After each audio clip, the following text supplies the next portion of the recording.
Well, the sun's coming up again. That is nice. Too bad I'm not shooting in color. I'm going to talk about more mixing stuff in this one and just basic stuff, that is really helpful. First of all, if you're not working on a computer, a digital audio workstation, a DAW, you need to be, because those standalone recorders they make are handy, but you're not going to be able to dial anything in with those. So, assuming even a laptop with any kind of digital audio workstation software, I use Logic Pro and a Mac Pro, although there's tons of them out there. So with every single mix that you do, there should be an accompanying session file. That is the real advantage of it's the simple stuff that we all forget about, that it's just obvious simple stuff.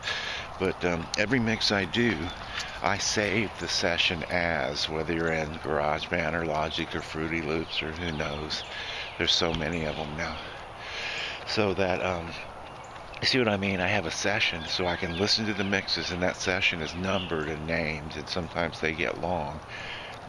Sometimes there'll be as little as 2 mixes and up to a couple hundred. Nowadays, somewhere around 5. But every mix has an accompanying session file with it, and that way, when I'm listening to the mixes, and that's probably the most important thing I do, is listening back at another time, and choosing the best mixes, But it's the kind of thing where a little nippy out this morning. I've been mixing for I come wiped out. I couldn't even tell you.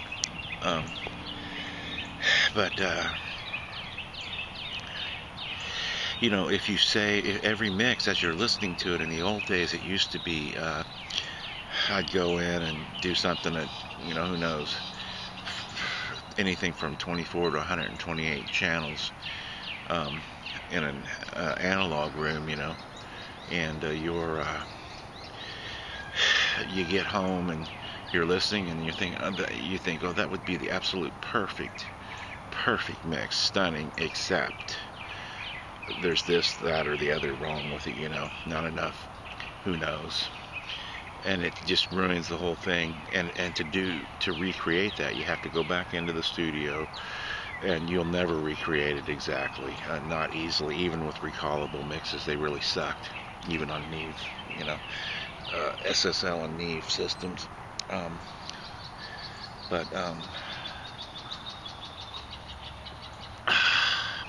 So every mix, every time you bounce a mix out, save the session, save it as, and save early and save often, as they say. So that would be the first thing I would say. Get some kind of computer system. Usually those little standalone systems sound terrible, and you have no flexibility with them. Then getting stuff, recording stuff into the system. Don't use any effects or EQ on anything, because you'll get locked into that, and that's one reason. And then another reason is, especially EQ. I used to go round and round with the assistant engineers about that. I'd give them explicit instructions on how to set stuff up. I'd come in, and especially this one fella, he thought he knew what he was doing, an assistant, and I would always have the whole mixer set up to EQ drums to tape. It's just a stupid idea, because you can always EQ after the fact, and when you EQ also, that is such a beautiful sunset or sunrise, but also when you EQ, you're throwing the original signal out of phase with itself, because that particular frequency has been um, attenuated or amped, amplified or attenuated, boosted or attenuated, boosted or cut, and so that particular part of the signal, it has to go through some processing, no matter how the EQ is, and they have phase linear EQs. It still sounds a little different. It's best to use a phase linear one, and nowadays there's, so that you don't have that. But in other words, there's, let's say you have a vocal, and they don't sound as positive. I use EQ as little as possible, and use subtractive EQ when mixing, and additive EQ in mastering. And but so let's say that here's a line of an equalizer, and you're doing just a vocal solo, and you boost around 1K a little bit to bring it out. Well, now, and you have to do this, but now that 1K part of the entire signal it's in a lag, it's in a phase lag, even with phase linear ones, although people can argue that, but if they were correct, I would agree with them. Technically, it gets crazy, but anyway, here's your EQ, here's your 1K, you boosted just a little bit there. And so now that is lagging behind the rest of the signal, the lower end, the bass and the treble of that signal. The mid-range, the timing of it is different. So it doesn't sound as positive. Like, it sounds sort of swishy and phasey. Most people would never ever pick that out, but when you compress on that, it starts sounding weird. And I was talking last time about compression, and how just regular old compression, not frequency dependent compression, but regular old compression on that same signal. You have your, say you've soloed a vocal. Let me sit down before I fall down. So you've soloed your vocal here. You've got it soloed. Here's your EQ, right? Here's your 1K rise. When you compress it, that will bring that signal, the 1K, tuck it back down into the mix, for instance, and it can accentuate it. It's crazy how it works. But basically, okay, with follow me here, I use frequency dependent compression and limiting all the time. And the reason is, why not use EQ? And that's a good question. Like I just said, it throws the phase of the signal sort of out of phase with itself a little bit. It doesn't sound natural. So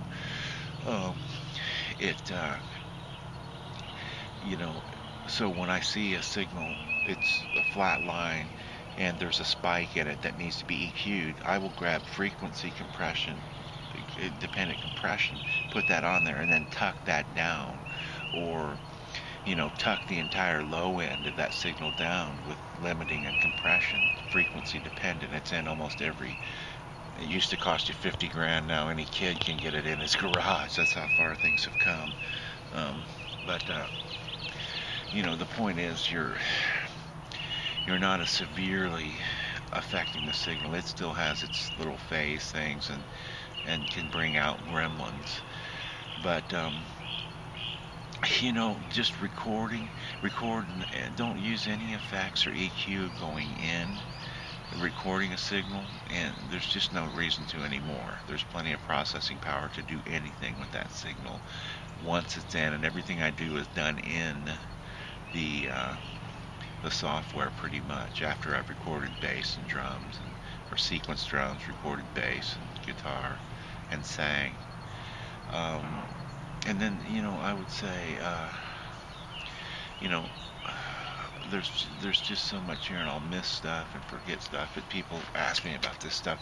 The other thing I would say is whatever system you're on, put put a record on that is known to sound great, that you just love, that you want your stuff to sound like, and listen to that on the system you're working on and refer back to it all the time. Why don't my drums sound like that? Why doesn't my bass sound like that? How can I get my vocal to sound like that?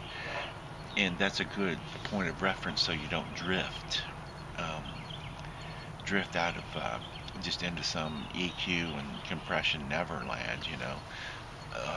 And a little EQ or compression goes a long way. And the other thing is dynamic range in a mix. Okay, you have stereo, side to side spread. That's sort of built into the board with panning. And by the way, nothing except bass and vocal should really ever be panned exactly up the middle. You get a bigger signal if you pan, and never all the way to either side. I mean, I say never. Who knows? That's the great thing. There are no rules, but um, it. I had a really great point there. I'm tired. Well, one thing also is the lower a frequency is, the more omnidirectional it is. So bass should be up the middle, and all lower frequencies. And so try it on your stereo. If you have a signal generator or something, put 10K on your speakers and turn it up a little bit and walk past it. You'll notice when you walk past. But as if you put 100 hertz on and turn it up, it seems to fill the whole room. Okay, so the lower a signal is, the more omnidirectional it is. The higher a frequency is, the more directional it is, and that's really important because that gets you side to side depth. All right, now here's the key that everybody misses. This is important. This is the money shot, if you will. The thing. So, if you get side to side depth, how do you get front to back depth, which is what makes your stuff sound amazing? And the way that you do that is with dynamic range, and the way you control that dynamic range is with compression.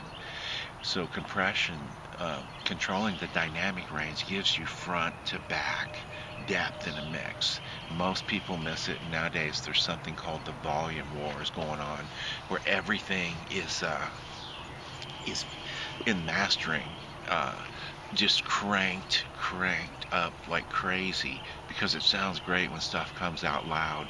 Unfortunately, when you just put it on, it sounds loud and awesome. It has a lot of impact. However, the dreaded thing to avoid is something called listener fatigue.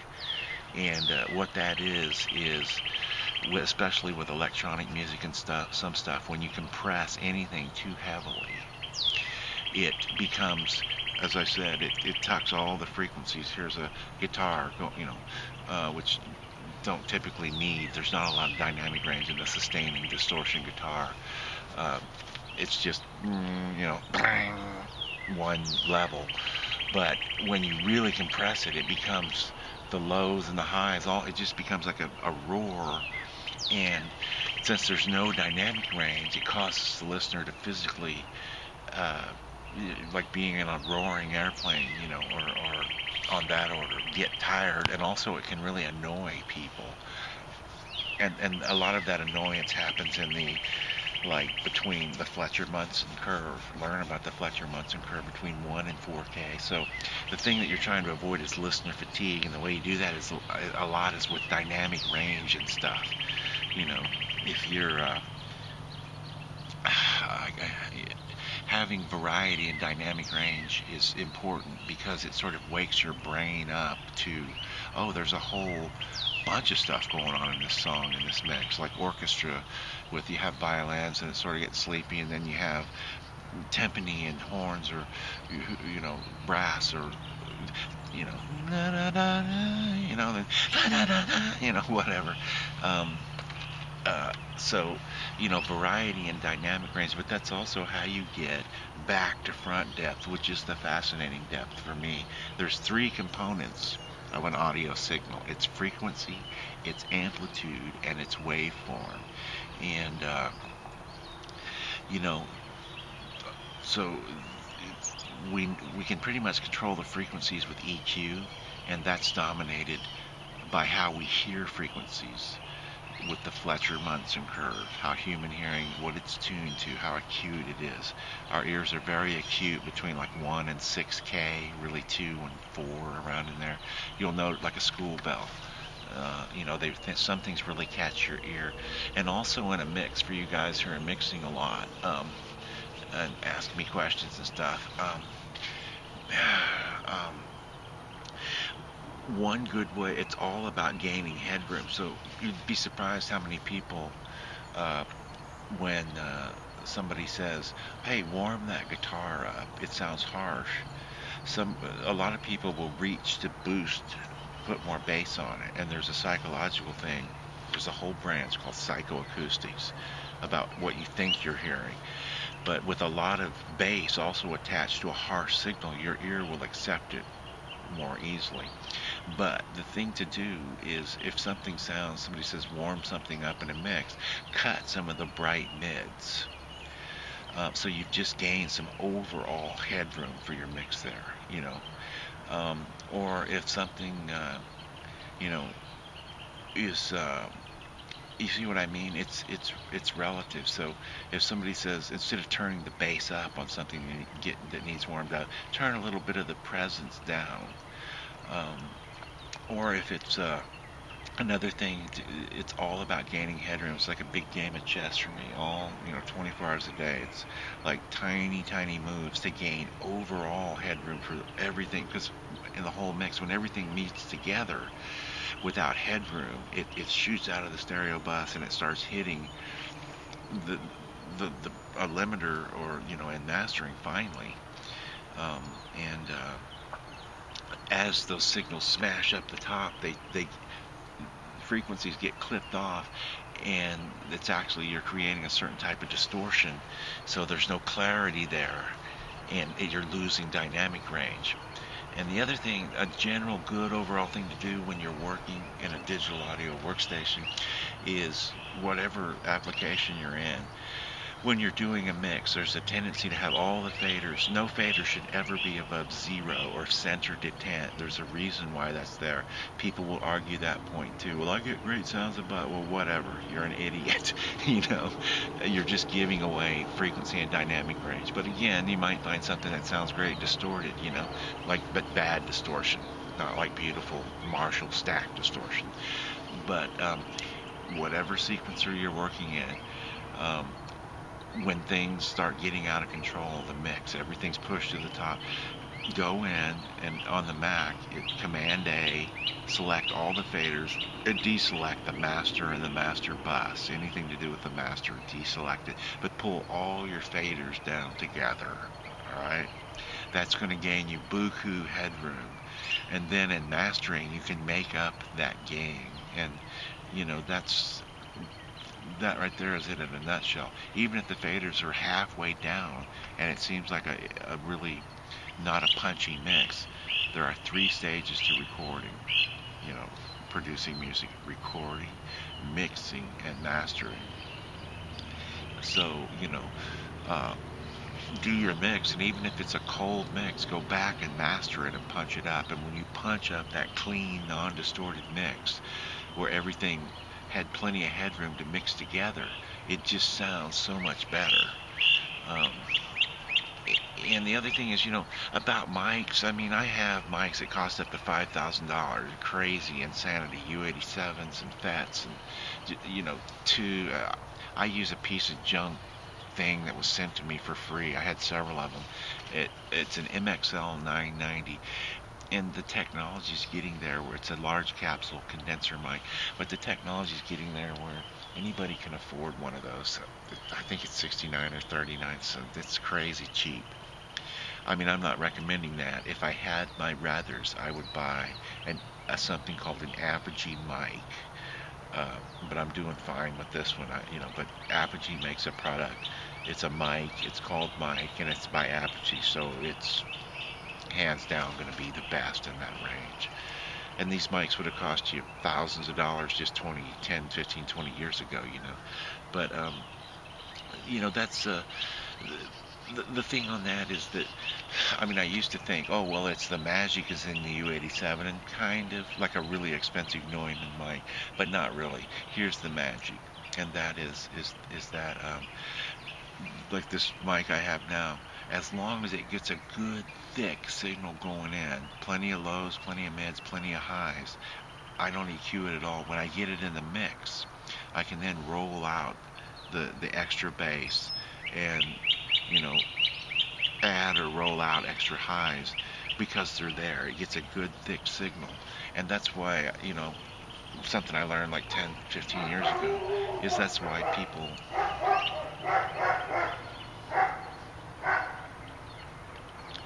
gotta shoot them. That's why people those expensive mics, because it used to be hard to get a clean, large capsule condenser mic. But now they're all over the place and they're cheap.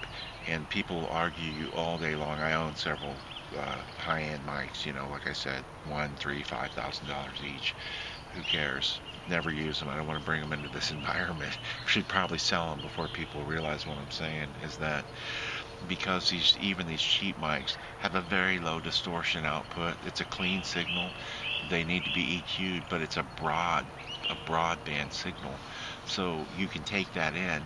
And the reason that they sound really good to these expensive mics I've used over the years, and everybody has used, is that it has such a broadband signal, like I'm saying, that it's there.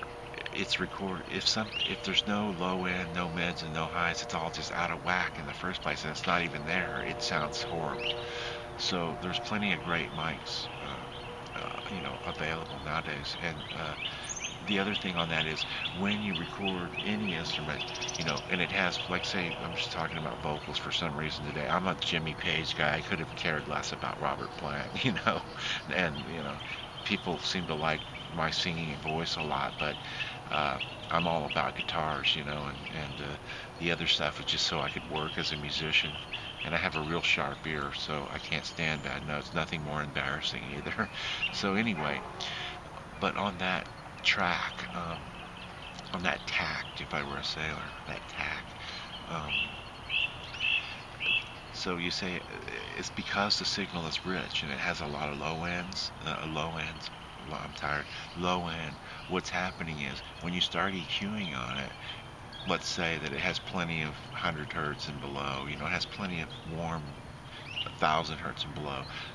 But when I start EQing on that and boosting around 1K, 2K, somewhere in there you'll find the place that defines the vocals. Every signal for me has body, depth and body in the low end. They're all different vocals. Probably around 1 dB, 2 dB of 100 hertz, 1 dB, 2 dB of between 800 and 2K, and then up top, really careful up top, like 10K, maybe 1 dB, and shelving EQ is less dangerous than parametric. But here's what I'm trying to say, is that if you capture plenty of low end of a signal on a vocal, for instance, when I boost at 1,000, 1 kilohertz, 1K, here's your signal. When you boost that, you're actually boosting harmonics that were produced, overtones that were produced from the lower end, and they're richer and they're thicker. They sound great. But if you don't have those plenty of signal to start with, you're just sort of screwed. And there's tons of stuff I mix, but the main thing is for every mix there should be a session. That way you don't have a heartbreak.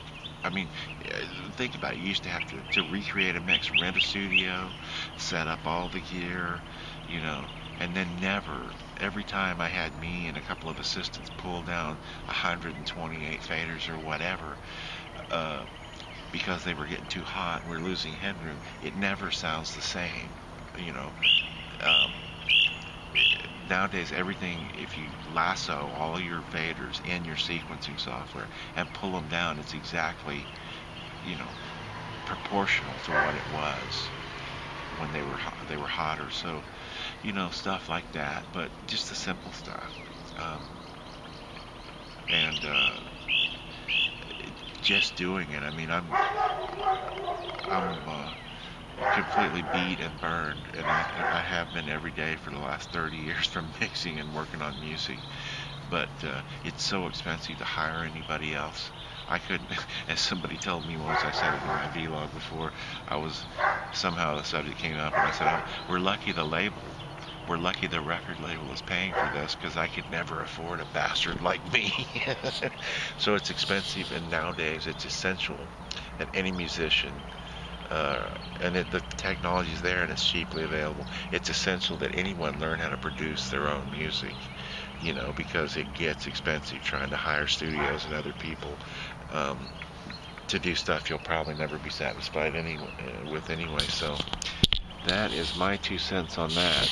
The sun isn't even up yet. That's the kind of dedication it takes, I mean, it's a certain type of insanity, I guess, but it's my favorite thing, really, mixing. So, yeah, I'm trying to address a bunch of different questions and stuff I got all at once, and just talk about, your mileage may vary. I'm sure you have your own, everybody has their own way of doing things, but mine's better, So, I can't think of anything else. I'm just completely fried. But there's no substitute for just doing this stuff. But make, reference against a record, and, something sounds great, and make your stuff sound like that. And I also do a final, I know that dog will interfere with my voice on this vlog, but I also do a final check. Can I hear the kick drum? Can I hear the snare? Is there too much or too little cymbal? Usually too much. They hurt. Is there enough bass? Is it locking up with the kick drum? Can I hear all my instruments? Are they muddy? Are they defined? Is it harsh? Is the overall mix harsh? Can I hear the vocal? That's the number one most important thing. Can I hear the vocal? So, with all of that, for you guys that follow me, I mean, if you just pick up on any of these things it's stuff that has taken me a lifetime to understand, and there's tons more. But the main thing is saving the session as, where you can listen to a mix and go, oh, that's great, except I want to open that session again and add a little bit more guitar and a little bit more delay on it, and define the bass or whatever. Save as, save early, save often. Yeah, peace out.